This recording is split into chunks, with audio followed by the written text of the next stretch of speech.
This bulletin is coming to you live from the Joy 99.7 FM studios here in Kokomlemle at digital address GA0993341. Also live on Love 99.5 FM in Kumasi. Affiliates across the country, including Kekeli Radio in Ho. It's on ABN Radio in London and around the world at myjoyonline.com. The news is brought to you by UMB Bank, UMB Speedup, Digibank, Let's Go, and Telesol 4G, just a touch. And coming up, weeks of widespread outages in parts of the country leaves power consumers frustrated as they are forced to throw away food gone bad and repair damaged electrical equipment.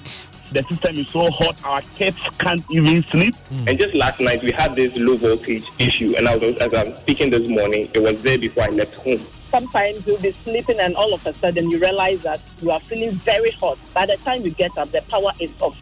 But government says it has resolved the power situation. Indeed, even if we have no clear program for industry, just by resolving Doomsop, we created a stimulant for industry to function better than it was doing prior to 2016.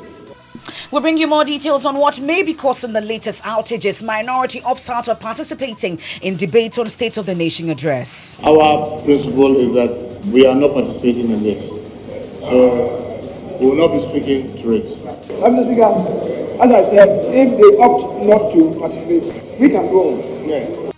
We are live in Parliament. Chamber of Pharmacy Ghana justifies decision to stop supplies of medicines to health facilities following huge debts owed by these facilities. We are no more going to supply medicines to any of the hospitals, be it teaching hospitals, district, regional medical stores or whatever, on credit any longer. We'll tell you how this is impacting healthcare delivery as some health facilities vow to revert to cash and carry in 5 days. In sport, we'll hear from Communications Director of the Ghana Football Association, Henry Asantichum, on the status of Ghana's kit sponsorship deal with Puma and the partnership with Xylophone Cash. And more than a week after deadly Karachi accident in the Oti region claimed 10 lives, some of the victims are resorting to home medication and painkillers due to lack of funds to pay for hospital bills. Some have been referred because they don't have money. They are still lying there. Some had fractures, but because they don't have money, they are doing this local treatment. We have details, plus take you to the accident spot on the Sinyai Kumasi Highway where singer Ebony Rains lost her life. We have all that and more coming up here on the Midday News with me, Emefa Apawu.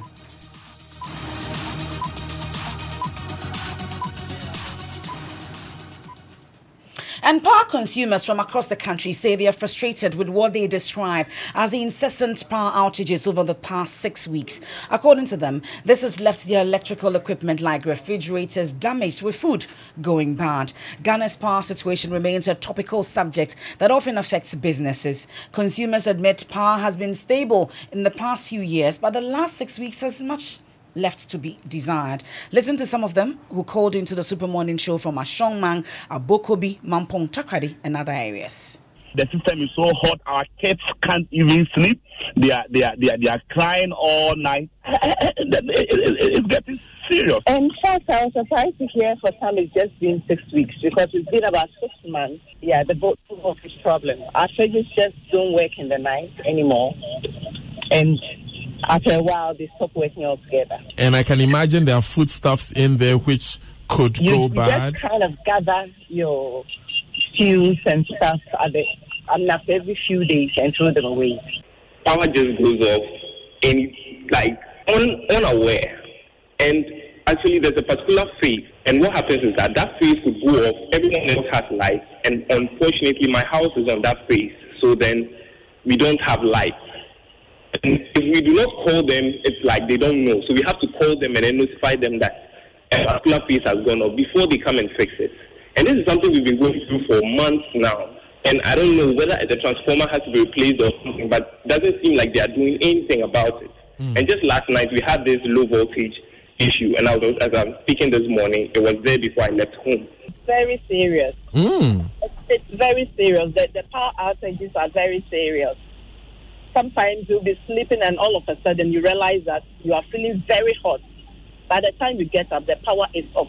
Oh. And it goes on and off as if, I don't know how to describe it. It's too bad. Oh. It's too bad. Low voltage and then rampant power outages. It's too bad. You heard there some callers into the Super Morning Show today. Now let's head to the Ashanti region where there have also been reports of outages. Kwesi Deborah joins us on the line. Kwesi, what have you observed and what have power consumers been saying?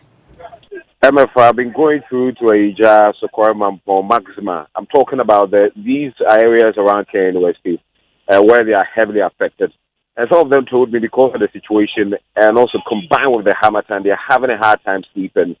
Some of them also told me they can't work as a result because all their work and their job is dependent on the electricity. And this is the case where it's off and they can't just work. So if we have another way that we can get electricity, so that we can't depend upon ECG, that then will help us. Why can't we tell the truth that, doom server and the moment timetable, I am planning our life, okay? And is there any difference between doom and low shedding? The heat now is unbearable. It's not there. We can't sleep. We can't learn. We can't study. The discomfort, the inconvenience, it's serious. They go. Black Stars, they've ordered for solar panels. Why? But they know that Doomsa is back. So why would Black Stars now be using solar? Because they. For me, it's better than the previous one. Doomsa or whatever we can call it. 3 years back, you see that everywhere in Kumasi is a dark. But today, some places and maybe 2 hours, 3 hours, or even 5 hours. So let's take it as it is. Oh, it's terrible. It's very terrible. So that's the situation in the Ashanti region. A director of regional operations at the Public Utilities Regulatory Commission, Alhaji Jabaru Abukari, has blamed the situation on failure of consumers to inform utility providers that their consumption has increased. They will not be aware of what the situation is at that level. It is only when those within the SCADA, the system within the SCADA, that the utility will be able to know. But the LV customers, they might not be able to determine that unless you draw their attention. I also know sometimes maybe they might draw the attention of the utilities and they'll come, like somebody indicated that they will come and do 1, 2, it will be okay for a day, and maybe the next day, it will go back to the same situation. Though I'm aware because I had some 2, 3 callers, individuals who complained, and we have brought it to the attention of the utility, and they are doing some injection there. So that is why we deal with experiencing some, should I say, outages during the daytime because people will be working, the contractors will be working there. So their case, we are monitoring, and very soon their case will be over. Mr. Abukari also revealed the PRC is investigating the matter, but wants complaints on low voltages and outages to be reported to the PRC. I have contacted our PR officers to contact you people for the details of those text messages and those who have called, so that we will do thorough investigation into that. But anybody who suffers on this low voltage is just about you to complain to the utilities. You are not even getting, just bring it to the PURC. And we will do that because it's better to prevent the damage of your appliances. I will not say that those who have just gotten their fridges damaged and those things, they should bring it forward and we will investigate if it is the fault of the utility, they will compensate it. Because it's like it's on a very large scale, and I'm so sorry that this has to happen. But because we've not engaged, the utility have not engaged them to let them know that these are some of the issues. They should draw their attention when they have such situations. So that's Jabaru Abubakar. He's the Director of Regional Operations at the PRC. So it appears that the outages are widespread with recorded cases in other parts of the country. Now, joining checks with sources in the energy sector review, there's currently a peak demand of 2,900 megawatts, but the supply is at 2,700 megawatts. That is a shortfall of about 200 megawatts. And this is blamed on gas maintenance works that makes it impossible for reverse flow of gas from Takrady to thermal plants at Tema. Meanwhile, government is patting itself on the back for resolving the challenges of the power sector. As he kick-started the debate today on the State of the Nation address, Information Minister Kojo Oponkroma said the Kufuor administration has ensured reliable energy supply contrary to what pertained under the Mahama administration. Indeed, even if we had no clear program for industry, just by resolving Doomsop, we created a stimulant for industry to function better than it was doing prior to 2016. Manufacturers who had no electricity to run their plants in 2016 no longer needed to shut down production for half a week, because doing so will lead to low production. And if you didn't want the low production, then you had to choose high cost of fuel and generators, which will also lead you to high losses. If you didn't like that one as well, then you simply had to cut jobs. None of this was acceptable to the people of Ghana. And that was the sorry state of industry by 2016. So if indeed we did nothing at all, just by bringing back reliable energy supply and affordable ones at that too, helping to boost industry. That's Information Minister Kojo Oppong-Nkrumah kick-starting the debate on the State of the Nation address currently ongoing in Parliament. Let's speak to Parliamentary Correspondent Joseph Opoku-Gakpo on the debate. Joseph, first let's settle the score on whether the minority is participating in the debate. They are not. So they are seated right in the chamber led by Muntaka Mubarak, who is the chief whip. He indicated to the speaker they are not participating. Funny enough, as I speak to you, the ranking member on trade and energy, as well as former energy minister Kofi Boah, is addressing the media outside Parliament, indicating that the president put out some inaccuracies when it comes to the energy sector broadly, and so they are not participating. Now here's what transpired. We can take a listen. Well, thank you very much. Like you rightly said, it's not a rule, it's just a convention. Our principle is that we are not participating in this. So we will not be speaking to it. So that's why we are doing. Honorable Majority Leader, the figures, as I indicated the other day, a member of the House is not required to be in the House to participate in the voting of any question that is put in the House. So, except of what transpired there, Joseph, you told us that Mr. Amaboa is currently addressing the media on what? He says that when the president spoke during the SONA, he said that the NDC's regime didn't see the drilling of any oil wells, and for him that is inaccurate. He's been putting out data that up to 36 such wells were drilled during the time of John Dramani Mahama, which he says far outweighs what the NPP administration has done since it came to power. And he's been addressing larger issues in the energy sector and says the NDC performed better than the NPP and that the president peddled untruth, he says. And briefly back to the chamber, so the majority are debating SONA all by themselves? Precisely. So Kojo Oppong-Nkrumah, the information minister, started. Dr. Makasbe Abua, who is the chairman of the finance committee, seconded the motion. And as we speak, one of the other MPs, Anthony Efa, is also addressing Parliament. And so it's a one-sided conversation, which has seen the majority MP tout the achievements of the NPP administration, including claims that they've built up to 181 factories when it comes to the one district, one factory policy. That's the parliamentary correspondent Joseph Opoku-Gakpo. Interesting development in Parliament. Of course, we'll keep you updated on myjoyonline.com and subsequent bulletins. Let's turn our attention to health now, because the Chamber of Pharmacy Ghana has justified its decision to stop supplying medicines on credit to some health facilities in the country. Over 600 members of the Health Insurance Service Providers Association of Ghana, HISPAC, no longer receive supplies from the Chamber due to their inability to honor financial obligations.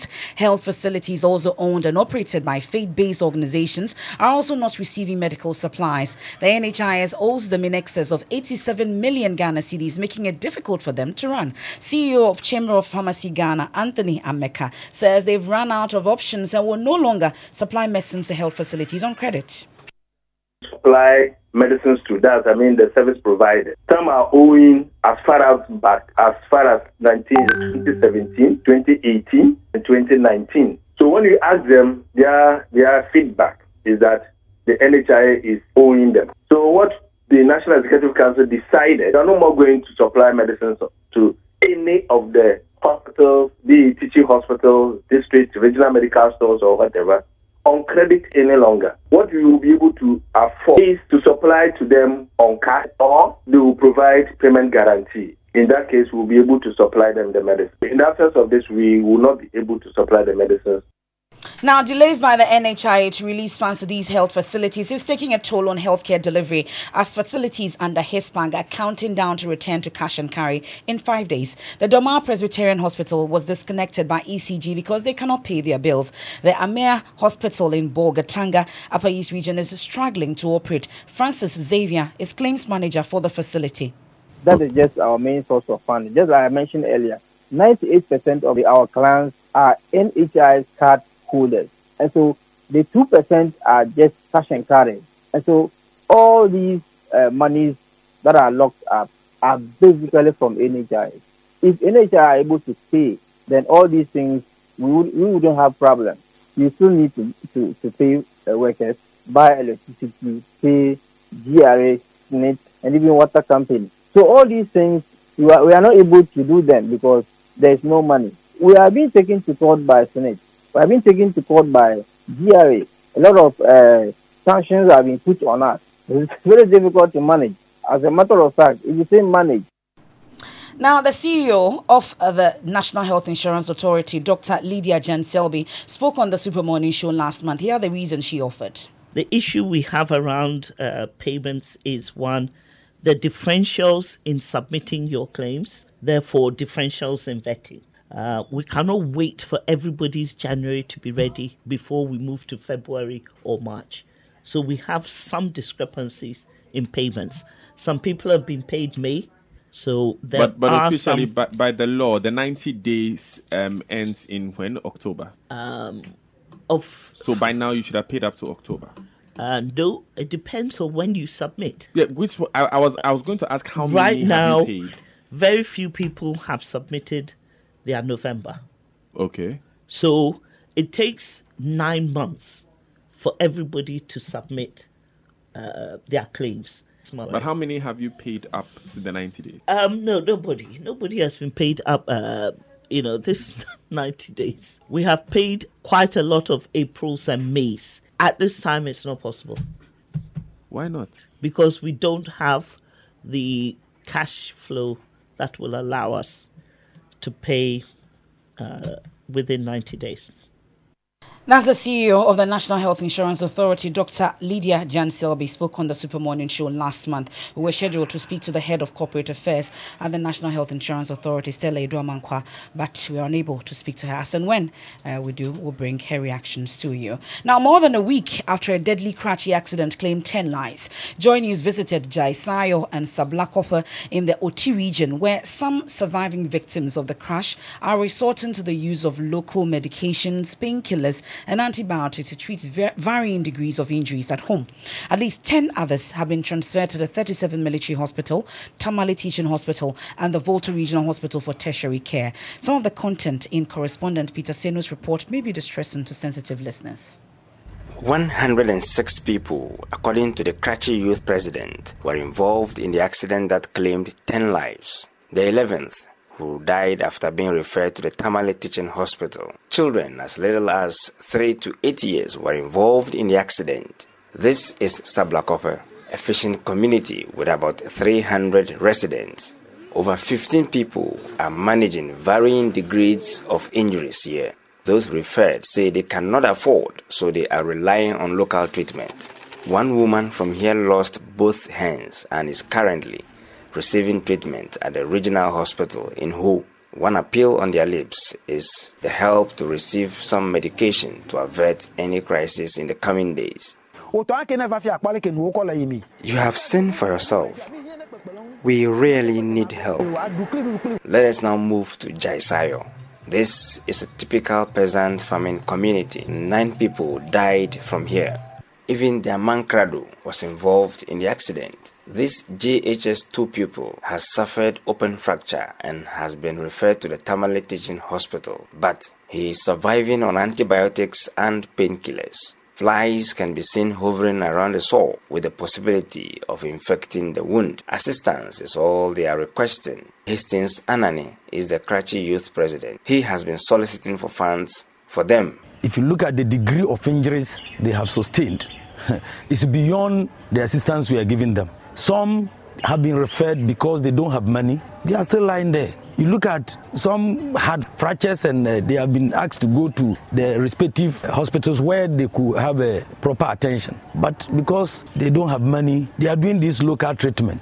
As I'm speaking to you, some of them, it will take them 2 or 3 years before they will be able to work. And you can look at their plight. Everybody should come on board because what happened is a disaster. Because So that's the situation at Cratchit West in the Ochi region. Let's take you now to the accident spot where singer Priscilla Opoku-Kwarteng, popularly known as Ebony Rains, died together with two other friends 2 years ago. The accident on the Sunyani-Kumasi highway was largely blamed on an attempt by the driver to swerve deep potholes and heap of sand on the shoulders of the road. In our series on accidents that shook the nation as part of our Arrive Alive campaign, Nana Asenso Mensah returned to the scene of the accident. Here's what he saw. I'm not that The potholes and the heap of sand on the shoulders of the road caused Ebony's accident.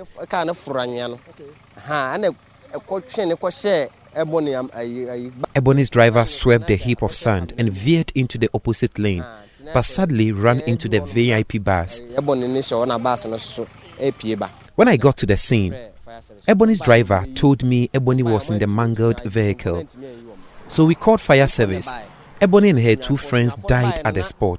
Kojo Ntim is resident of Nyamebechire, a town on whose outskirts Ebony and her colleagues died on the fateful Friday, 9 February 2018. He claims to have been the first person to arrive at the scene moments after the accident had occurred. Kojo says accidents are still rampant at the spot. The latest just last week, when a Kia truck veered off into the bush as the driver tried to avoid a pothole. Nothing has changed after Ebony's death. Just last week, a Kia truck veered into the bush. I was the same person who came to rescue them. I believe the potholes must be patched, and if possible, some rituals must be done to pacify the gods, to end the rampant accident at this spot. As part of our Arrive Alive campaign, we tell you to be vigilant of aggressive or reckless tailgaters, avoid distracted driving, follow all road signs. We'll take a quick break on the midday news. Later, when we return, we'll talk about our Conquer Ghana tour, the Joy FM Conquer Ghana tour, and we'll put a spotlight on Ghana's oldest mosque, which is a major feature. So anytime they want to visit to learn the Quran or Islam, they will say to their colleagues, we are going into the home of the Arab, which means Larabawa. Then UMB was established in 1972 as the premier bank for the corporate and private sector in Ghana. From our very beginning, as the only Ghanaian bank serving all categories of businesses, we set a standard for excellence and innovation over the past 45 years. We've built a financially healthy and strong bank, demonstrated our commitment to our customers and to growing businesses, and exhibited originality and innovation at every turn. At UMB, our focus is built around people, service, products, and technology. These are the key to our present success and our future triumphs. At UMB, we're poised to make a difference not only with our customers, but also in the banking industry. We invite you to share in our future. Our future starts now with you. Thanks for staying with us here on the midday news. Time now for sports. Hello, Emefa. I'm not going to ask you which of the London clubs is your favorite. I know you're a Manchester United fan these days.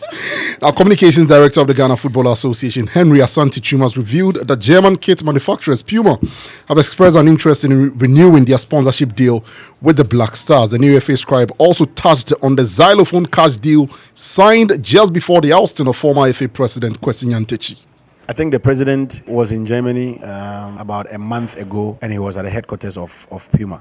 They want to extend the deal with the FA. I think it was extended during President Nyantakyi's time, and so it is winding down. The Puma has expressed interest in It is rather expired in August 2018. The Puma deal expired in August 2018. So they have expressed interest in renewing the deal. I think the president has made the ESC to speak to them about it, but there hasn't been any firm decision on that. About xylophone cash, it is a legal issue, so the legal department of the FA and the General Secretary has taken up the issue. Henry Asantichum is the Communications Director of the Ghana Football Association. That's your sports. You know what we used to call him? Osambolobo. Ask him about it. Now let's head to Italy because part of the city it's been locked down as the schools, churches, Serie A football games and other social gatherings are cancelled following new cases of coronavirus there. According to Italy's health ministry, more than 4,100 people have been tested and a total of 270 cases confirmed by Tuesday morning. Italy now has the third most cases in the world after China itself, where 77,000 have been infected, and South Korea, where the total has surged to more than 600. Let's get on the line now and speak to a Ghanaian student affected by this situation in Milan. We are speaking to her on condition of anonymity. So for the purposes of this interview, I'll call her Sylvia Smith. Now, Sylvia, please tell us the situation in Milan as we speak.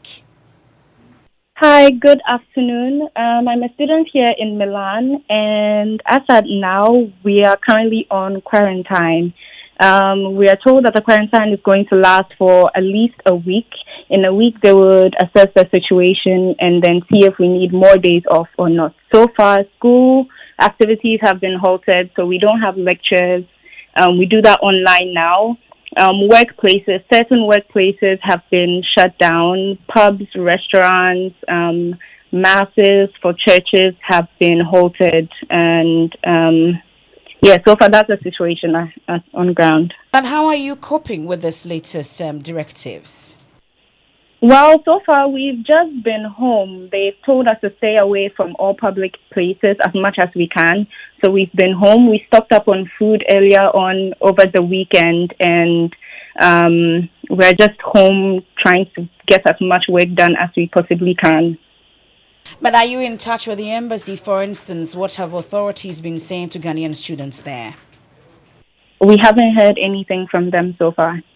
Well, that's a Ghanaian student in Milan. We chose to call her Sylvia Smith. The whole city is on lockdown now as a result of the coronavirus. Cases have been recorded there. So like you heard her, they've been quarantined. But for 2 consecutive years, we have successfully toured many sites in Ghana as part of our Joy FM Fantastic 4 tours. We visited Afajato, Volta Lake, Cape Coast Castle, among others. Well, this year, we are bringing you even more exciting trips on our Ghana Man tours, which kickstarts next month. Is the Ghana Month March. One of the popular sites we are visiting in March is the Larabanga Mosque in the Savannah region. We'll hear from my colleague Kujo Yankson, who has been to the mosque shortly. But first, here are excerpts of what he found when he visited the place last year. No trip to the Savannah region would be complete without a visit to the iconic Larabanga Mosque. We're going to learn a bit about the history of this place, the very rich history of it. So why don't we go together and hear the tour guide as he educates us on it. Because that time there were no iron rods or something they could put inside. So they used the wood together with the mud to fix in, and then the building will be stronger. And besides that, the sticks are also there to, give access to easy renovation if they want to do renovations. But the other way, the meaning of Larabanga itself, it is been corrupted from an Hausa language, which means the home of the Arab. And I'm super excited about it. Of course, Araba Kunsung is also an ambassador. And Kojo Yankson, you went there alone. But we'll talk about that later. I don't know about alone. I was with the Ghana Grand team, but it was a fantastic occasion. You know, the thing about the Larabanga Mosque is that even though it stands alone on top of a hill and people are drawn to it, it's also a part of the community. They've built this short wall around it, and inside that wall, they've dried out their grains, corn, beans, and so you will find the women in the community working in the compound of the mosque, and they have the best stories about the mosque. So after you've gone around and seen all there is to see, and they will never let you inside, by the way. That is reserved. That's a mystic place that is reserved for not for you and I. But after you've gone around and seen it, the women in the community will tell you great stories about the mosque and some of the famous visitors who have been there. You can't miss it. You've got to see it for yourself. We need to be part of the Conquer Ghana tour. We're doing all 16 regions this month of March. Where would you rather be? Kojo Yankson and the rest will be the tour guide. Araba Kumsin, can you imagine? And what's trending on social media? And I almost said my pizza. Komla, don't you have the latest? What do we know? Quite a number of things are trending, especially the memorial of the late basketball superstar Kobe Bryant, which happened last night.